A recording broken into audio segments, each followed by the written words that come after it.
네, 안녕하세요. 김용민입니다.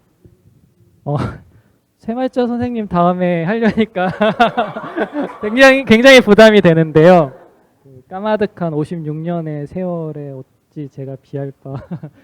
저는 이제 앞으로 56년 동안 열심히 하는 걸로 하겠습니다.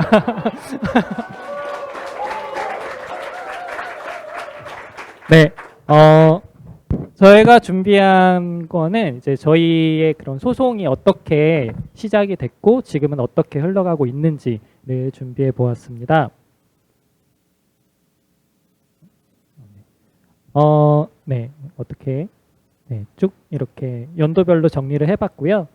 네, 맨 처음에는 저희가 민원을 넣는 걸로 시작이 됐어요. 2020년 2월이네요. 네, 제가 2월에 이제 어떻게 이렇게 민원을 넣게 됐냐면은 저희가 건강보험 피부양자 제도가 사실혼 관계에 있으면은 피부양자 제도를 누릴 수가 있습니다. 이제 법적인 부부가 아니더라도. 그래서 저희도 이제 같이 함께 살고 있고 오랜 기간 같이 살고 있었고 동거를 하고 있고 같이 경제적으로도 이제 같은 생활을 하고 있기 때문에 그럼 우리도 사실혼 관계로 볼 수 있지 않을까 하고 건보공단에 민원을 넣었습니다.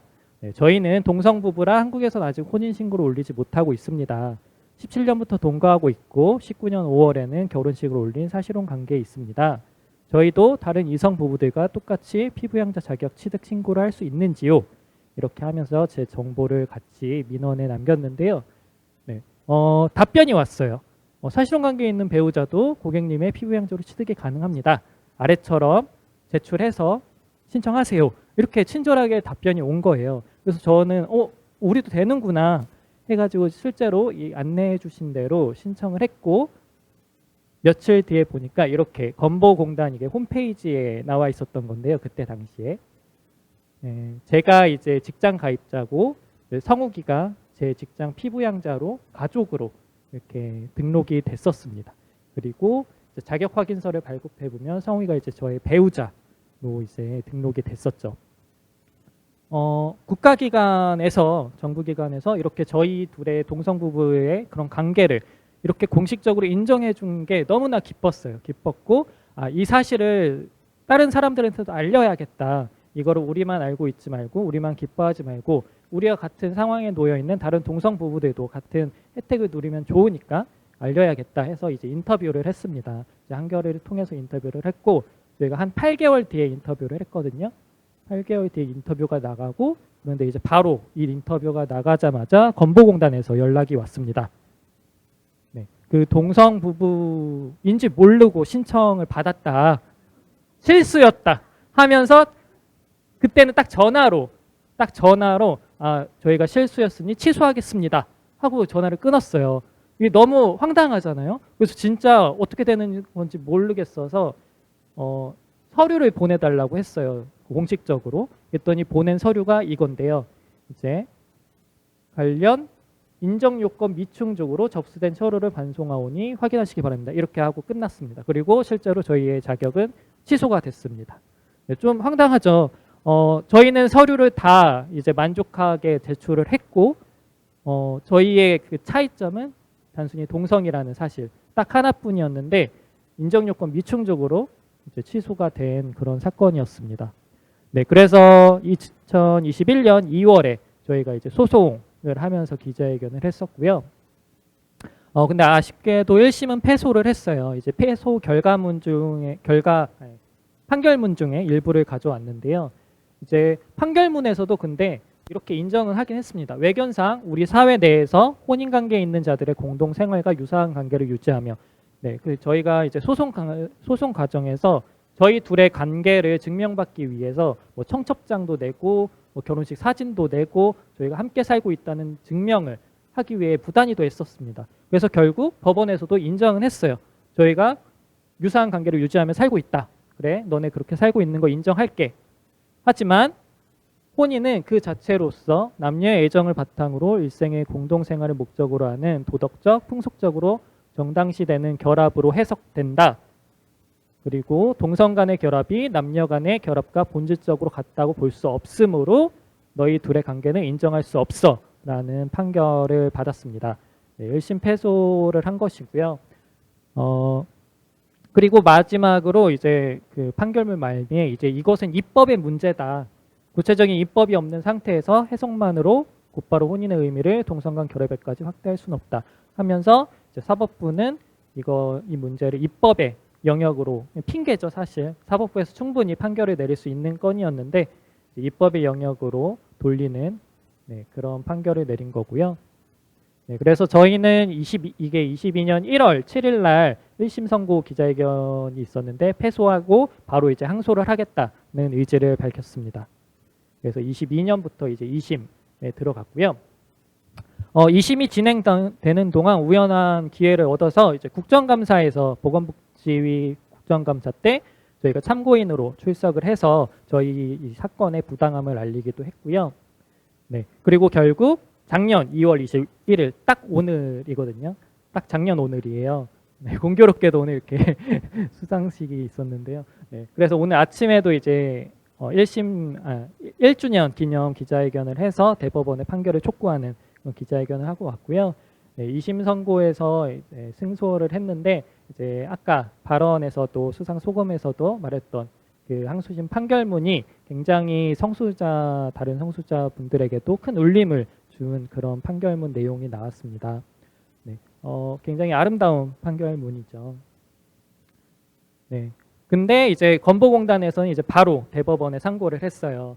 이거는 이제 어떤 사진이냐면은 저희가 승소를 하고 나서 원래는 그 승소 기념으로 갔던 여행은 아니지만 원래 잡아있던 여행이 있었어요. 계획이. 그래서 호주를 갔다 왔는데요.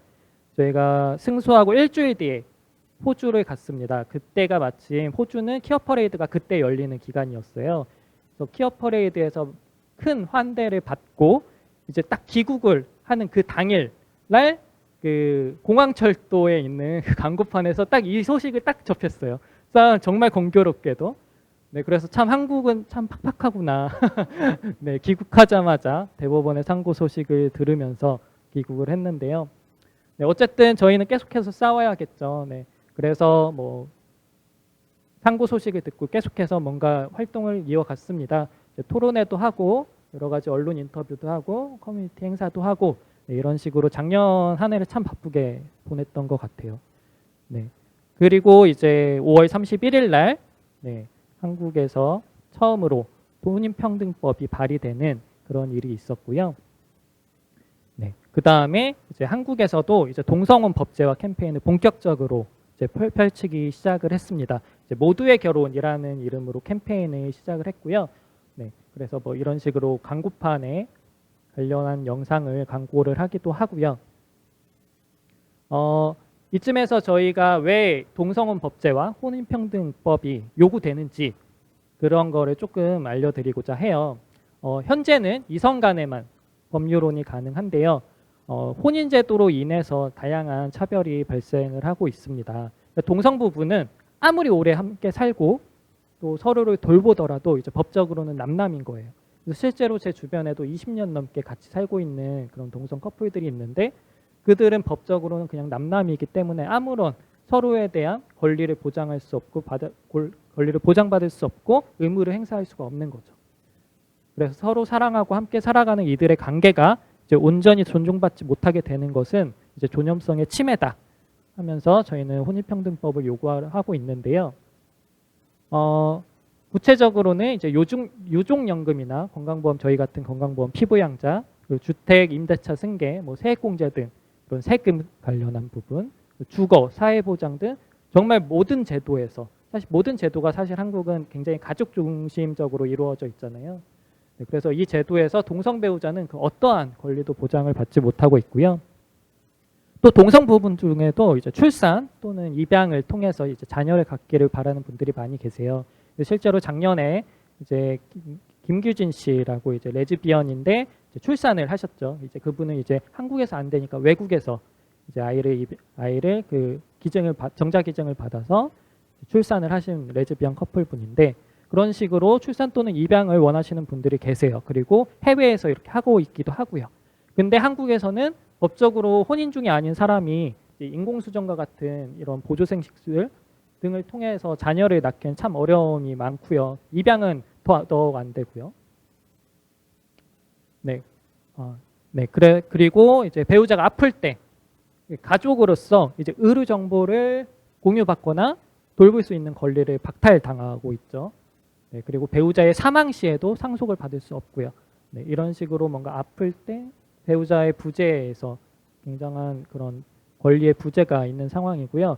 그리고 해외 같은 경우에 동성 결혼이 되는 해외 같은 경우에 그 외국인의 혼인 신고를 받아주기도 하거든요. 근데 거기서 혼인 신고를 했다고 하더라도 한국에 오면은 그 권리가 말짱 도루묵이 됩니다. 네, 동등한 권리를 인정받지 못하고요. 한국은 안 되니까. 네, 그래서 또 한국인과 외국인 같은 커플도 있잖아요. 요새는 굉장히 그런 국제 커플이 많죠.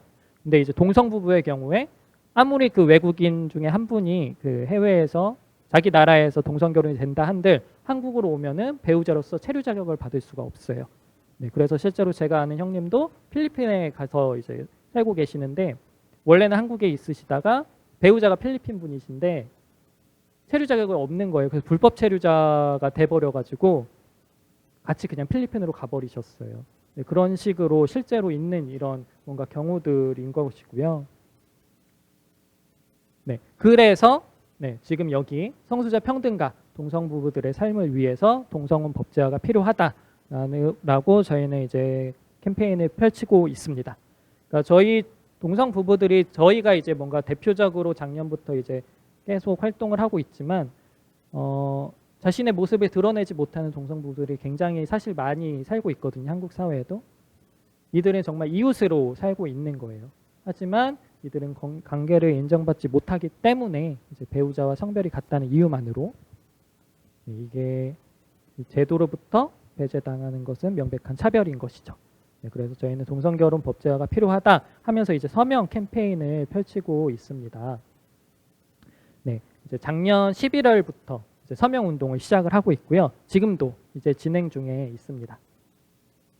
네, 그래서 네, 여러분의 참여가 혼인평등을 앞당길 수 있습니다. 해서 제가 QR코드를 이렇게 가져왔습니다. 혹시 서명 안 하신 분들은 이렇게 바로 이제 서명 좀 해주십사 하고 이렇게 QR코드를 가져왔고요. 그 다음에 저희가 모두의 결혼 서명 페이지가 아예 따로 있어요. 그래서 이 주소를 입력하시거나 아니면 네이버에서 그냥 모두의 결혼 서명하기라고 검색을 하시면은 그 페이지로 이동을 할 수가 있습니다. 그래서 서명 아직 안 하신 분들은 저희가 계속해서 받고 있으니 서명 동참 부탁드리겠고요. 네, 여기까지 네, 저희가 준비하는 강의는 마치도록 하겠습니다. 네, 감사합니다.